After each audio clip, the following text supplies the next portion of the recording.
साहब अस्सलाम वालेकुम, याद फरमाने का शुक्रिया। आपने पूछा कि मुझे आला हजरत की फारसी और पश्तो में किताबें चाहिए, किस तरह मुमकिन है और कौन कौन सी उन्वानात हैं। मोहतरम, एक बात तो आपके जहन में यह रहे कि आला हजरत ने पश्तो में कोई किताबें लिखी नहीं।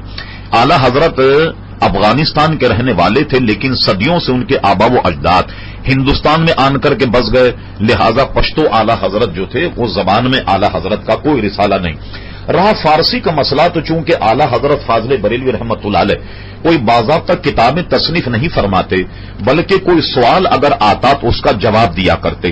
तो आला हजरत से जब फारसी में लोगों ने सवालात किए तो आला हजरत उन्हें फारसी में जवाबात दिए, और ये जवाबात जो हैं मुख्तलिफ मवाक़े पर फतावा रज़विया की 11 जिल्दों में बिखरे हुए हैं। या तो आप उनका मुतालिया फरमाइए तो यूं आला हजरत पर फारसी आपको मवाद मिलेगा।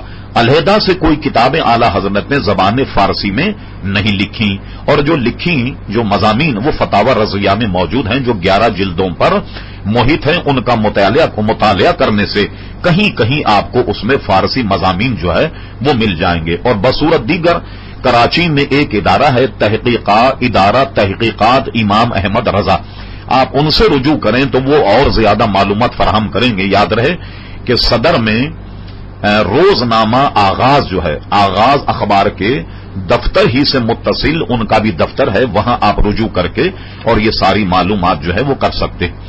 साहब अस्सलाम वालेकुम, याद फरमाने का शुक्रिया।